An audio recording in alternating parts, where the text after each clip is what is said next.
but that was good enough for me and I had to move on to the radioactive waste. Now I believed it was long-lived and impossible to manage, and deadly. Well, here it is being managed. This is dry cask storage in Connecticut of spent nuclear fuel. That is every scrap of waste from 28 years of operation of a nuclear power plant, which is a remarkably small volume of waste in what's known as dry cask storage. The dry cask storage facility at Fukushima was right there in the facility, right in line with the two waves, and they were untroubled by the impact of the tsunamis. There has been no issue at all with that spent fuel that had reached that stage of dry cask storage. It is very secure. As you can see, it is not deadly. Those gentlemen are there doing their jobs. They have hard hats, but presumably that's more in relation to the cranes than the hazardous waste. Now, it really does help to think about the waste in some sort of context. We handle somehow, somewhere, 1.1 million tonnes of hazardous waste in Australia every single year, including some stuff that's genuinely really nasty. It's not high-level radioactive waste, but things like PCBs and furans and other sorts of genuinely nasty and toxic chemicals. Were we to have a mature nuclear power industry of 25 gigawatts, we'd kick in an extra 750 tonnes, taking up all of 250 cubic metres per year. Now, I'm not saying that that doesn't bring with it some challenges that we haven't had before. I'm saying I think we can handle it. And I'm also saying there's a difference between waste and pollution. Waste is waste. Pollution is waste that hasn't been contained properly and is out there free in the environment doing damage. Pollution is what you see in the final column there from only 2.2 gigawatts of coal-fired power generation. That is all pollution. That is also their reportable waste, including a modest 18 million tonnes of carbon dioxide. So I got to the conclusion that this wasn't the beast that I had made it out to be. And as Barry Brook has told us earlier, most of that high-level waste is going to have a home in fourth-generation reactors in coming decades as fuel. Your business, uranium mining, I used to object to. I used to think it was harmful and sustainable. But you can see I was starting to get into the knack of actually making sure I had some context to compare things to. That's a coal mine, that's the Latrobe Valley coal mine. You can see a big crane on the top of it to give you some idea of the scale. That's what it looks like when it floods. That's a copper mine in Canada with what's known as submarine tailings disposal. Most of you are going to understand what that means. Basically, unmitigated pollution into water. And that's a nickel mine, where they're clearing some rainforests and also planning submarine tailing disposal. Now, I'm not excusing anything. I'm just saying that uranium mining is going to have to be pretty damn awful to be worse than what I'm seeing here from an environmental perspective.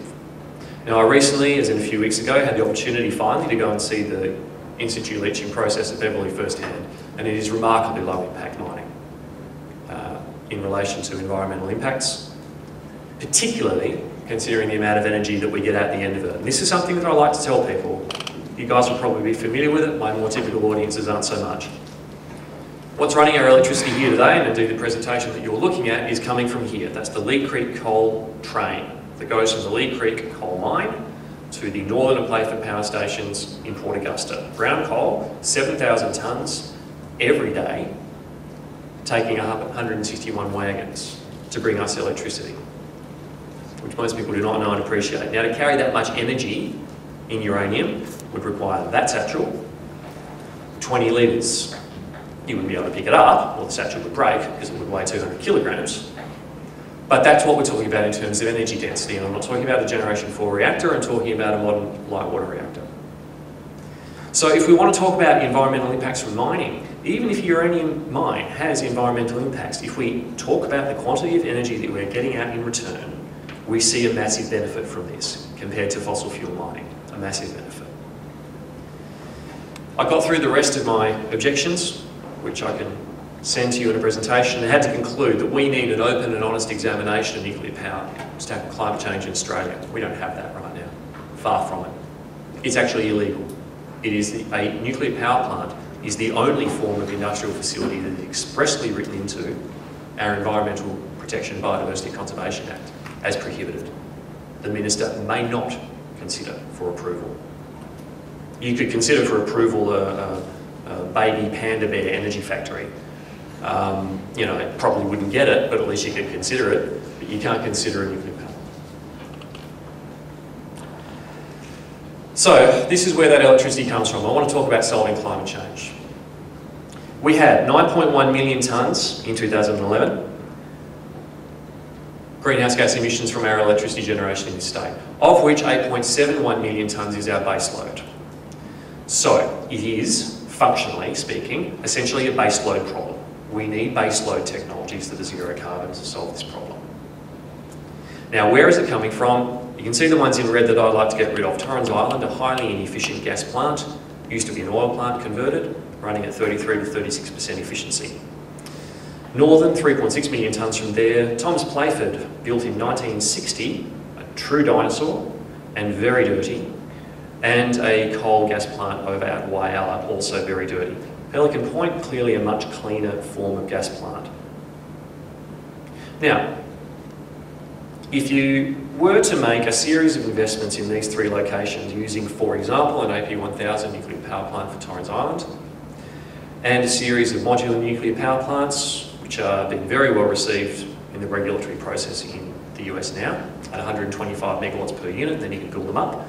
You could replace Northern and Playford together, and you could replace the Whyalla plant, add a little bit of energy at the Whyalla plant, which I think would be well and truly needed in that part of the world. And where we go is 9.1 million tonnes of CO2 to 1.3 million tonnes of CO2. Anybody notice anything? We're solving climate change. Okay? When we talk about 90% emissions reductions, we can do it. I'm sick of hearing this hand-wringing from people on my side of the fence. What are we going to do about climate? This is what we're going to do about climate change. Fix it. Turn off the carbon tap. It's not that hard, and we have the technology. What we lack is the environment to permit this discussion to happen properly in Australia, and we need to change that. Which brings me to what's missing. What's missing to make that happen? I think what's missing are the little people. So for now to the end of the presentation, I don't just want to talk to the organisations in the room. You're all here representing somebody, and that's fine. I understand and appreciate that. Also, I want to talk to the people who are sitting here.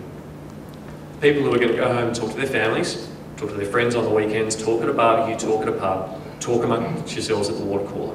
I want those people listening right now, because I have a few important messages for you.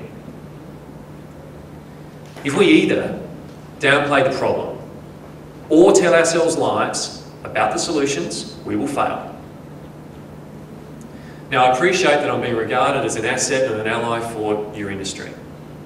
I appreciate that, thank you very much. But I have a message for you. Don't look to me to be persuading my side of the fence about the merits of your industry, when, in the mining industry at large, and in some occasions within the uranium mining industry, there is downplay of the problem. It's not appropriate, and I don't appreciate it.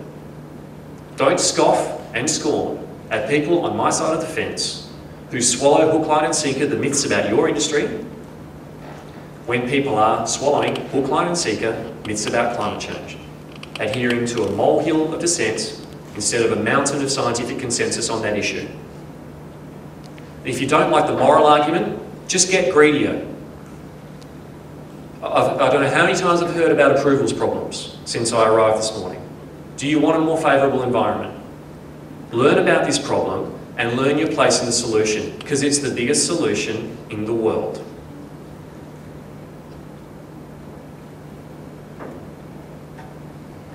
We've all got to move. I'm out there trying to move my side of the fence. It'd be great to get a little bit of backup from your side of the fence. I want success of your industry. I want your product mined, sold and used.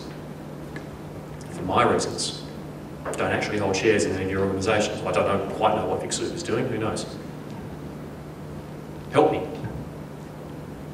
How can we do this? How can we overcome these barriers that we have for your industry? Reviled in many quarters, misunderstood in nearly all. We have some idea of how to do it. Barry and I have made a video to demonstrate, which I'd like to show you.